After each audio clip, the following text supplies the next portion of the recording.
ونشهد أن لا إله إلا الله وحده لا شريك له ونشهد أن محمدا عبده ورسوله. أما بعد فإن خير الحديث كتاب الله وخير الهدي هدي محمد صلى الله عليه وسلم وشر الأمور محدثاتها وكل محدثة بدعة وكل بدعة ضلالة وكل ضلالة في النار. زور لگ رہا ہے. أما بعد فأعوذ بالله السميع العليم من الشيطان الرجيم. بسم الله الرحمن الرحيم. زين للناس حب الشهوات من النساء والبنين والقناطير المقنطرة من الذهب والفضة والخيل المسومة والأنعام والحرث ذلك متاع الحياة الدنيا والله عنده حسن المآب. ہر قسم کی حمد و ثنا، بڑائی، کبریائی اللہ رب العالمین کے لیے. درود و سلام جناب محمد الرسول اللہ صلی اللہ علیہ وآلہ وصحبہ وبارک وسلم کی ذات اقدس پر.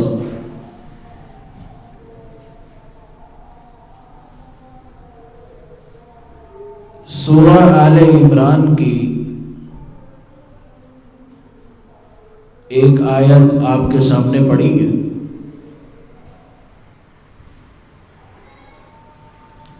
اس حوالے سے چند باتیں آپ کے سامنے رکھنا چاہتا ہوں.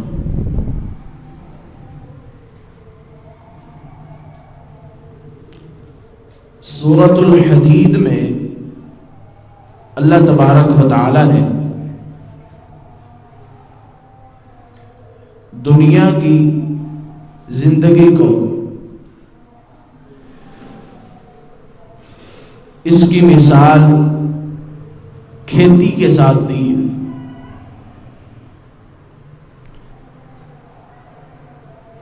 جس کا پچھلے جمعے کچھ تذکرہ کیا تھا.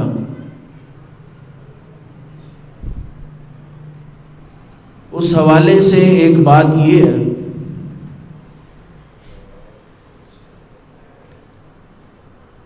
انسان کی زندگی میں 4 مرحلے ہوتے ہیں.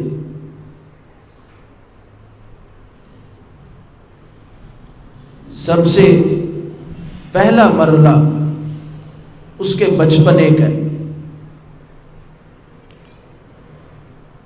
جس وقت اس بچے سے اس کے والدین کو بڑی امیدیں ہوتی ہیں. اس کے بعد کا مرحلہ جوانی کا آتا ہے، جس میں وہ اپنی جوانی کو بناؤ سنگار، خوبصورتی، آرائش و زیبائش میں وہ گزارتا ہے. چاہے مرد ہو یا عورت، ایسی خصوصیات اپنانے کی کوشش کرتے ہیں جس سے وہ ایک دوسرے کو بھلے لگے.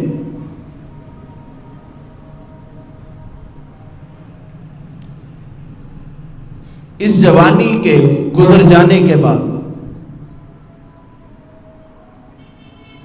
بندہ اچھی عمر کو پہنچتا ہے، سمجھداری کی عمر کو. پھر اس کی خواہشات بڑھ جاتی. وہ اولاد کے بارے میں سوچتا ہے، ان کے مستقبل کے بارے میں سوچتا ہے، مستقبل میں رہنے کے لیے اپنی سہولیات کے متعلق سوچتا ہے،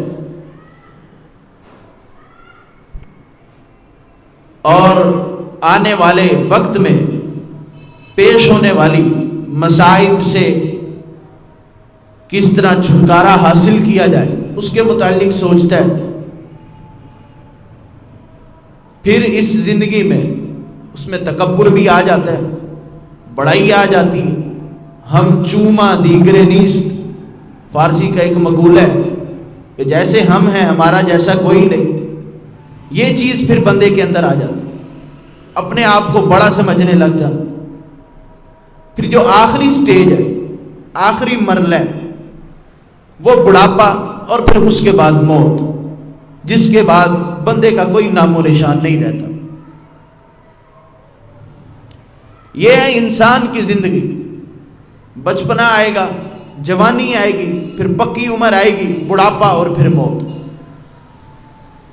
اور یہ ضروری نہیں کہ جوانی آئے گی تو پھر موت ہوگی، یا پکی عمر کو بندہ پہنچے گا تو پھر موت ہوگی، یا بڑھاپے پہ پہنچے گا تو پھر مرے گا. نہیں، اس کا کوئی پتہ نہیں، کبھی بھی اللہ بندے کی جان قبض کر رہا ہے.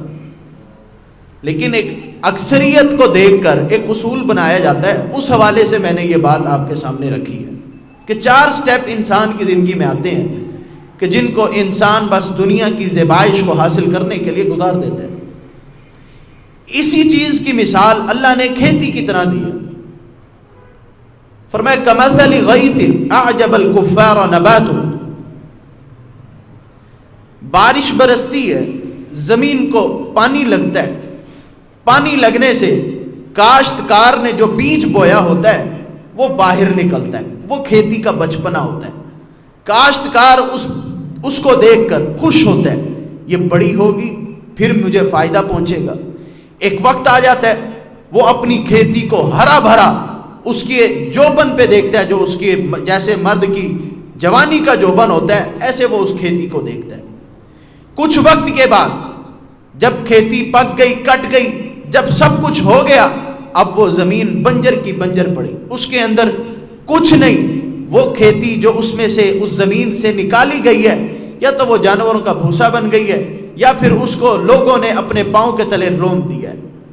اب ایک وقت میں اس کے ساتھ بڑی مانوسیت تھی، بڑی محبت تھی، بڑا پیار تھا کہ یہ کھیتی نکلے گی، بڑا فائدہ ہوگا. اور ایک وقت آیا کہ وہ کھیتی ساری کی ساری ختم ہو گئی، اب کچھ نہیں بچا سوائے جانوروں کے بھوسے کے اور زمین پر پڑے ہوئے کچرے کے، جس کو لوگ رون دیا کرتے ہیں. یہ انسان کی زندگی ہے. ایک وقت میں اس سے بڑی امیدیں رکھی جاتی ہیں، بڑی اس کے بارے میں بہت کچھ خیالات ذہن میں لائے جاتے ہیں کہ یہ بڑا ہو کر بہت کچھ بنے گا. لیکن جب ایک وقت ایسا آتا ہے کہ اس کے پلے کچھ بھی نہیں رہتا، سارا کا سارا ختم ہو جاتا ہے. اگر انسان کے پلے کچھ رہنے والا ہے وہ صرف اور صرف اس کے وہ نیک اعمال ہیں، وہ جن کو دنیا میں رہ کر کر جاتا ہے. سورہ آل عمران کی جو آیت آپ کے سامنے میں نے پڑھی ہے، اللہ فرماتے ہیں زُيِّنَ لِلنَّاسِ حُبُّ الشَّهَوَاتِ، انسان کے لیے، لوگوں کے لیے ان کی خواہشات کی محبت ان کے دلوں میں ڈال دی گئی، مزین کر دی گئی ہے، خوبصورت بنا دیا گیا ہے. یہ ایک فطری بات ہے، انسان کو خواہشات آتی ہیں، سوچتا ہے مستقبل کے بارے میں، بہت سی خیالات آتے ہیں. اگر کوئی انہی خیالات میں ہی مگن رہتا ہے تو وہ ناکام ہے. لیکن اگر خیالات اور خواہشات اچھی ہیں، دین کے لیے ہیں، اسلام کے لیے ہیں، دین کی سربلندی کے لیے ہیں، تو پھر بہتر ہے. زُيِّنَ لِلنَّاسِ حُبُّ الشَّهَوَاتِ مِنَ النِّسَاءِ وَالْبَنِينَ، انسان کو عورتوں کی بھی خواہش ہوتی ہے. یہ عورت انسان کے لیے، ایک مرد کے لیے اگر اچھی عورت ہے تو دنیا میں بھی اس کی زندگی بہترین گزرتی ہے. اگر آخرت، اور اسی طرح آخرت کے اندر بھی اس کی زندگی اچھی ہو جاتی ہے. جب دنیا میں وہ پرسکون زندگی گزارے گا تو آخرت بلولا اس کی اچھی ہو جائے گی. لیکن اگر انہی کے ذریعے ناجائز فائدہ اٹھایا جائے، اس سے شریعت نے ہمیں منع کر دیا. اور رسول اکرم صلی اللہ علیہ وسلم خود بھی فرماتے ہیں حبب الی النساء والطیب، مجھ میں عورتوں کی اور مجھے عورتیں اور خوشبو میرے نزدیک بڑی محبوب ہے، تو ان سے پیار کرنا اس میں کوئی حرج نہیں. لیکن انہی کے پیار میں آ کے، انہی کی محبت میں گرفت ہو کر اپنے آپ کو اسلام سے، دین سے الگ کر لینا، یہ گمراہی ہے، یہ ضلالت میں گرنا ہے، اپنے آپ کو خسارے میں ڈالنا ہے۔ اپنی عورت کے کہنے پر شریعت کو ترک کر دینا، شریعت کو چھوڑ دینا، پھر یہ نقصان ہے۔ بیوی کے کہنے پر ہمارے جو ہاں عام ہے داڑھی نہ رکھنا، بس یہی کہتا ہوں اور نہیں میں آگے جاتا ہوں۔ عورتوں کی خواہشات کو پورا کرتے ہوئے شریعت کو چھوڑ دینا، پھر یہی ضلالت اور یہی گمراہی۔ والبنین، اور بیٹوں کی محبت لوگوں کے لیے مزین کر دی گئی ہے۔ اب اگر بیٹا ہے، یہ جائز ہے، اولاد ہو، انسان کو محبوب ہے، پھر اس اولاد کی تربیت بھی ہمیں اچھی کرنا، یہ ہماری ذمہ داری بنتی۔ اگر ہم تربیت اچھی نہیں کرتے اور ہم چاہتے ہیں کہ بس ہمارے اولاد زیادہ ہونی چاہیے اور تربیت ہے نہیں، کیا فائدہ؟ اولاد ہے اس کی بہترین تربیت کریں۔ والقناطیر المقنطرہ، اور انسان چاہتا ہے میرے پاس بہت زیادہ مال ہو اور میں نے اس کو جمع کر کے رکھا ہوا، جمع کی ہوئی میرے پاس کافی پونجی ہو، بس یہی انسان کو محبوب ہے۔ والذهب والفضة، اور پھر اس مال میں وہ کہتا ہے میرے پاس سونا بھی ہو، میرے پاس چاندی بھی ہو، میرے پاس عمدہ قسم کے گھوڑے بھی ہوں، والانعام، جانوروں کے بڑے بڑے میرے پاس ریوڑ بھی ہوں، والحرث، میری بڑی بڑی کھیتیاں بھی ہوں، کئی لمبی لمبی جگہوں پر جہاں پر مجھے مال ملے، مجھے فائدہ ہو۔ اللہ فرماتے ہیں یہ سب چیزیں، عورتیں، بیٹے، مال، دولت، سونا، چاندی، اور اسی طرح تمہارے یہ خواہشات کہ تمہارے پاس بڑی کھیتیاں ہوں، چوپائے ہوں، فرمایا ذالک متاع الحیات الدنیا، یہ سب کا سب دنیا کا ساز و سامان ہے۔ واللہ عندہ حسن المآب، اور اللہ کے پاس ہی بہترین لوٹنے کی جگہ ہے۔ یہ تمام چیزیں یہ صرف دنیا کے لیے ہیں، یہاں پر آپ ان سے فائدہ اٹھا سکتے ہیں، آخرت میں اگر کچھ کام آئے گا تو وہ اللہ کی محبت، اللہ کا پیار، اس کے نبی کی اطاعت، اس کی فرما برداری، شریعت کے مطابق زندگی بسر کرنا، یہی چیز آخرت میں کام آنے والی ہے، اس کے علاوہ اور کچھ کام نہیں آئے گا۔ یہ مال، دولت، اولاد، عورتیں، بیویاں، یہ سب یہیں رہ جائیں گی۔ تم نے آگے جانا ہے تو اکیلے جانا ہے، آگے اگر جاؤ گے تو اعمال لے کر جاؤ گے۔ اس کے بعد اللہ تبارک و تعالی ہمارے لیے ایک نسخہ بھی دیتے ہیں، فرمایا قل اعنبئکم بخیر من ذالکم،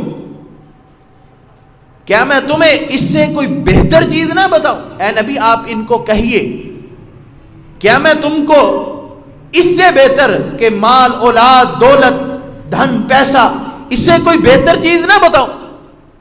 تو صحابہ کرام کہاں پیچھے ہٹنے والے؟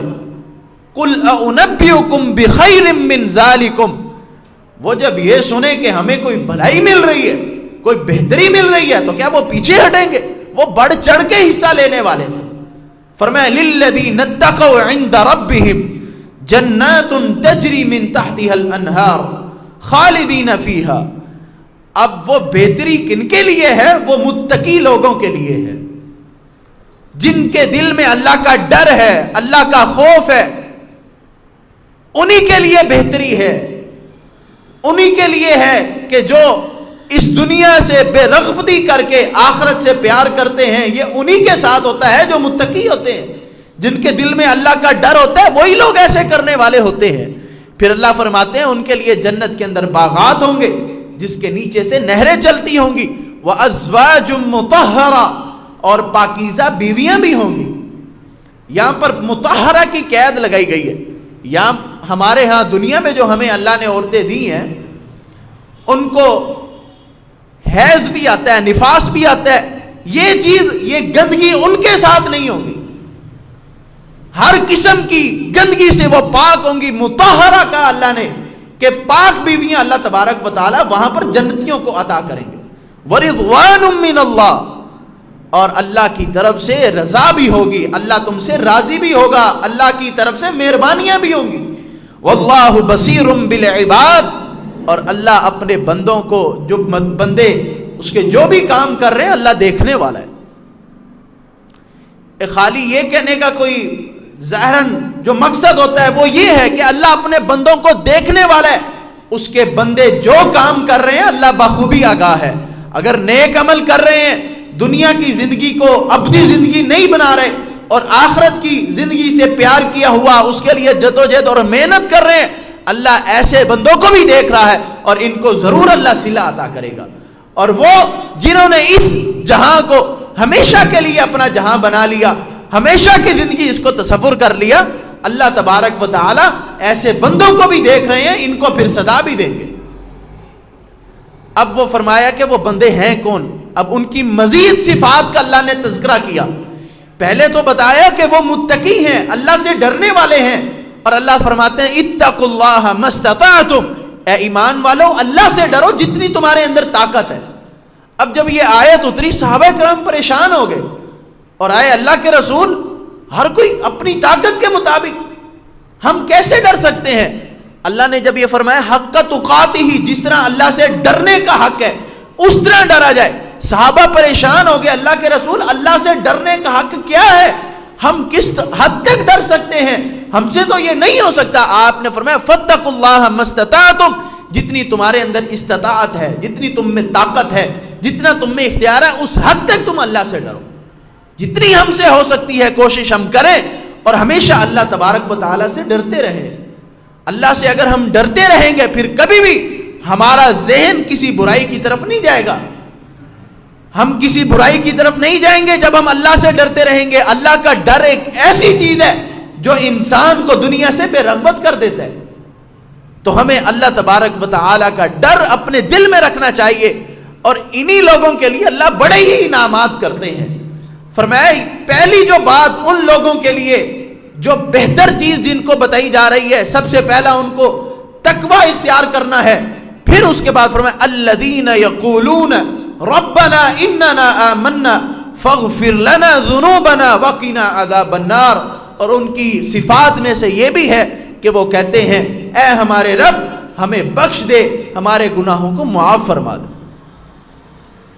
اور اس کے بعد الصابرین, صبر کرنے والے ہیں, والقانتین, اللہ کے مطیع و فرما بردار ہیں, والمنفقین, اور اللہ کی راہ میں خرچ کرنے والے ہیں, والمستغفرین بالاسحار, اور اللہ تبارک و تعالی سے بخشش طلب کرنے والے ہیں اور راتوں کو جاگ جاگ کر اللہ سے اپنے گناہوں کی معافی مانگتے ہیں. یہاں پر جو اللہ تبارک و تعالی نے جو باتیں ذکر کی ہیں ہمیں ان کو نوٹ کرنا چاہیے. پہلی بات یہ ہے کہ اللہ کا ڈر ہمارے دل میں ہونا چاہیے. دوسری بات یہ ہے کہ ہم اپنے گناہوں کی معافی مانگیے اللہ سے. رسول اکرم صلی اللہ علیہ وسلم فرماتے ہیں یا ایھا الناس توبوا الی اللہ, اے لوگو اللہ سے, اللہ کی طرف رجوع کرو, اللہ سے اپنے گناہوں کی معافی مانگو. بے شک پکی بات ہے میں اللہ تبارک و تعالی سے ایک دن میں 70 سے زائد مرتبہ معافی طلب کرتا ہوں. رسول اکرم صلی اللہ علیہ وسلم, آپ پر تو کوئی گناہ نہیں ہے, لیکن آپ ہمیں ایک نسخہ دے رہے ہیں کہ میرے ذمہ کوئی گناہ نہیں, اس کے باوجود بھی میں اللہ سے معافی طلب کرتا ہوں. تو پھر ہمیں بھی چاہیے, ہم آپ کی امت ہیں, آپ کے اسوے پر چلتے ہوئے, آپ کو اپنا آئیڈیل بناتے ہوئے ہم بھی اللہ تبارک و تعالی سے اپنے گناہوں کی معافی مانگیں. گناہ کی معافی مانگنے سے بندے کے اندر عاجزی اور انکساری آتی ہے, بندے کے اندر جھکاؤ کا مادہ پیدا ہوتا ہے, اللہ کے آگے جھکنے کا مادہ پیدا ہوتا ہے. لہذا اپنے آپ کو جھکائیں, جتنا ہو سکتا ہے اللہ تبارک و تعالی سے اپنے گناہوں کی معافی مانگے. پھر فرمایا تیسرے نمبر پہ الصابرین, صبر کرنے والے ہیں. اگر کوئی آزمائش آتی ہے, اگر کوئی پریشانی آتی ہے, کوئی مصیبت آتی ہے, پھر وہ اللہ کی طرف سے اگر کوئی مسئلہ آ بھی جاتا ہے اس پر صبر کرنے والے ہوتے ہیں, اور اللہ انہی صبر کرنے والوں کو جنت کی بشارت سناتے ہیں, جنت کی خوشخبری دیتے ہیں. وبشر الصابرین, صبر کرنے والوں کو خوشخبری سنا دو, اور وہ خوشخبری جنت کی خوشخبری ہے. فرمایا اولئک علیہم صلوات من ربہم ورحمہ، انہی لوگوں کے اوپر اللہ کی طرف سے رحمتیں اترتی ہیں، برکتیں اترتی ہیں، اور یہی لوگ سیدھے راستے پر ہیں۔ صبر کیجئے، والصادقین، سچ بولیے۔ یہ سچ بولنا یہ انسان، یہ ان بہترین لوگوں میں سے ہے جو اللہ تبارک و تعالیٰ انہی آیات میں جن کا تذکرہ فرما رہے ہیں، الصابرین، الصادقین، سچ بولنے والے۔ اللہ ایک اور جگہ فرماتے ہیں اتقوا اللہ وقولوا قولا سدیدا، ڈر جاؤ اللہ تبارک و تعالیٰ سے اور ہمیشہ سچی بات کہو، سیدھی بات کہو۔ پھر اس کے فوائد بتائیے، یغفر لکم ذنوبکم، اللہ تمہارے گناہوں کو معاف کر دے گا، اللہ تمہارے اعمال سنوار دے گا۔ دو فائدے اللہ تبارک و تعالیٰ نے سچ بولنے کے ذکر کیے۔ اور حدیث میں آتا ہے، رسول اکرم صلی اللہ علیہ وسلم ارشاد فرماتے ہیں علیکم بالصدق فإن الصدق یہدی الی البر فإن البر یہدی الی الجنہ، سچائی کو لازم پکڑو، سچائی کو اختیار کرو، اپنے ہاتھ سے سچائی کو نہ جانے دو، ہمیشہ سچ بولتے رہو، کیونکہ جو سچائی ہے یہ نیکی کی طرف بندے کی دلالت کرتی ہے، اور یہ نیکی بندے کو جنت کی طرف لے کر جاتی ہے۔ فرمایا ایاکم والکذب فإن الکذب یہدی الی الفجور، اور جھوٹ سے بچ جاؤ، جھوٹ نہ بولو، یہ جھوٹ بندے کو گناہ کی طرف لے کر جانے والا ہے، اور یہ گناہ انسان کو جہنم کے اندر پھینکوا دیتا ہے۔ اور جو بندہ ہمیشہ سچ بولتا رہتا ہے اور سچ کی تلاش میں رہتا ہے، اللہ کے ہاں بھی اس کو سچا لکھ دیا جاتا ہے، اور جو جھوٹ بولتا رہتا ہے اور ہمیشہ جھوٹ کی تلاش میں رہتا ہے، وہ اللہ کے ہاں بھی جھوٹا لکھ دیا جاتا ہے۔ اب ہمیں یہ کوشش کرنی چاہیے کہ ہم ہمیشہ سچ بولیں۔ ایک شخص آیا رسول اکرم صلی اللہ علیہ وسلم کے پاس، آ کر کہنے لگا اللہ کے رسول میں ایمان لاتا ہوں، مسلمان ہوتا ہوں، لیکن میری کچھ شرائط ہیں، میں نے کوئی بھی کام جو آپ بتاتے ہیں نہیں کرنا، صرف میں نے اسلام کو قبول کرنا ہے۔ میں زنا بھی کرتا تھا پہلے، وہ بھی کرتا رہوں گا، اور بھی میرے اندر برائیاں ہیں جو میں کرتا تھا وہ کرتا رہوں گا۔ آپ نے فرمایا ٹھیک ہے تو اسلام لے آ، لیکن ایک بات تجھے ہماری ماننی پڑے گی، وہ یہ کہ تو نے جھوٹ نہیں بولنا۔ اس نے کہا ٹھیک ہے، آپ صرف یہ کہتے ہیں، چلو میں مان لیتا ہوں، میں جھوٹ نہیں بولوں گا۔ اب اس نے اسلام قبول کر لیا، اب اگر کسی برائی کی طرف وہ جانے لگا تو اس کے ذہن میں خیال آیا میں نے وعدہ کیا کہ جھوٹ نہیں بولنا، اور اگر اللہ کے رسول نے مجھ سے پوچھ لیا کہ تو نے یہ برائی کی ہے تو مجھے تو سچ بولنا پڑے گا، تو میں نے تو یہ وعدہ کیا کہ میں جھوٹ نہیں بولوں گا، لہذا اس نے اس برائی کو چھوڑ دیا۔ ایک ایک کر کے اس کی ساری برائیاں ختم ہو گئی، صرف اس بنا پر کہ اس نے جھوٹ بولنے کو چھوڑ دیا، ہمیشہ اس نے سچ بولا۔ اس کو اللہ تبارک و تعالیٰ نے سیدھے راستے کی طرف رہنمائی اس کی کر دی۔ لہذا ہمیں بھی یہی چاہیے، سچ کو اپنائیں، چاہے اپنے اوپر سچ بولنے سے کوئی آزمائش ہی پڑتی ہے، پڑھ دے کیا ہے، دنیا میں ہی ہے نا، اللہ کے ہاں تو اجر ملے گا، صلہ ملے گا اس کا۔ تو لہذا ہمیشہ سچ بول کر تجارت کریں، سچ بول کر کمائیں۔ جھوٹ بول کے کمانے والا جو پیسہ ہوگا وہ کوئی کام نہیں آئے گا، بس دنیا میں آپ نے کمایا ختم، یہیں پر ہی وہ خالی ہو جائے گا، آخرت میں اس کا کوئی صلہ نہیں ملنے والا۔ آپ علیہ الصلوۃ والسلام نے فرمایا جب دو سودا کرنے والے سودا کرتے ہیں اور سچ بولتے ہیں اور اپنی چیز کی وضاحت کرتے ہیں، اللہ ان دونوں کی بیع کے درمیان برکت ڈال دیتا ہے۔ لہذا ہمیں اس سچ کو اپنانا چاہیے، چاہے ہم خرید و فروخت کر رہے ہیں، چاہے ہم کوئی اور کام کر رہے ہیں، سچ کو ہمیں اپنے ہاتھ سے نہیں جانے دینا چاہیے۔ الصادقین والقانتین، اللہ تبارک و تعالی کے آگے اطاعت و فرما برداری کرنے والے ہیں، رسول اکرم صلی اللہ علیہ وسلم کی اطاعت، اللہ کی اطاعت۔ اللہ فرماتے ہیں وَمَن يُطِعِ الرَّسُولَ فَقَدْ أَطَاعَ اللَّهَ، جس نے رسول کی اطاعت کی اس نے حقیقتاً اللہ کی اطاعت کی، کیونکہ رسول جو لوگوں کو پیغام دے رہا ہے اپنی طرف سے نہیں دے رہا، وہ جو پیغام ہے وہ اللہ کی طرف سے ہے، تو جس نے اس رسول کی اطاعت کی اس نے اللہ کی اطاعت کی ہے۔ لہذا اپنی زندگی کو اللہ اور اس کے رسول کی اطاعت میں گزاریے، اور اپنے مال کو زیادہ سے زیادہ خرچ کیے، جتنا ہو سکتا ہے۔ زکوٰۃ جس بندے کے اوپر فرض ہے وہ تو فرض ہے، اس کے علاوہ نفلی صدقہ بھی کیجئے۔ ایک بندہ زکوٰۃ نہیں دے سکتا، زکوٰۃ اس کے ذمہ نہیں ہے، اس کا مال نصاب تک نہیں پہنچتا، اب یہ نہیں کہ وہ صدقہ کرے ہی نہ، اس کو چاہیے کہ وہ بھی اللہ کے راستے میں جتنا ہو سکتا ہے اس کو کرنا چاہیے، اللہ کے راستے میں خرچ کرتے رہنا چاہیے، اور اللہ سے بخشش طلب کرنا اور راتوں کو اٹھ اٹھ کر اپنے گناہوں کی معافی مانگنا، یہ بھی بہترین لوگوں کی نشانی ہے۔ آخر میں ایک معاشرتی مسئلہ آپ کے سامنے رکھنا چاہتا ہوں۔ اللہ سبحانہ و تعالی ارشاد فرماتے ہیں وَمَا آتَيْتُم مِّن رِّبًا لِّيَرْبُوَ فِي أَمْوَالِ النَّاسِ فَلَا يَرْبُو عِندَ اللَّهِ وَمَا آتَيْتُم مِّن زَكَاةٍ تُرِيدُونَ وَجْهَ اللَّهِ فَأُولَٰئِكَ هُمُ الْمُضْعِفُونَ۔ جو تم کسی کو مال دیتے ہو کہ اس کا مال بڑھ جائے، آپ نے مال دیا کسی کو اس غرض سے کہ اگلے کا مال بڑھ جائے، لِيَرْبُوَ فِي أَمْوَالِ النَّاسِ، مقصد صرف یہی ہے کہ آپ اپنے دوسرے ساتھی کا مال بڑھانا چاہتے ہیں، فَلَا يَرْبُو عِندَ اللَّهِ، تو یہ اللہ کے ہاں نہیں بڑھتا۔ یہ آیت کا لفظی ترجمہ آپ کے سامنے رکھا ہے۔ مفہوم یہ ہے کہ ایک شخص کسی کو کوئی ہدیہ دیتا ہے، کوئی تحفہ دیتا ہے، اس غرض سے دے رہا ہے کہ اس نے بھی مجھے ہدیہ دیا تھا، مجھے بھی تحفہ دیا تھا، جب میری فلاں شادی تھی یا فلاں میری خوشی کا موقع تھا یا میرا بچہ پیدا ہوا تھا، اس موقع پر یہ بندہ آ کر مجھے اتنے روپے دے کے گیا تھا، آج اس کا بھی خوشی کا موقع ہے، لہذا میں بھی اس کے پاس جا کر اس کو اتنی ہی رقم لوٹا دیتا ہوں۔ مقصد یہی ہے کہ اس نے میرا مال بڑھایا تھا، میں اس کا مال بڑھانے جا رہا ہوں۔ فَلَا يَرْبُو عِندَ اللَّهِ، یہ اللہ کے ہاں کچھ نہیں بڑھتا، اللہ کے ہاں اس کا کوئی بھی صلہ ملنے والا نہیں ہے۔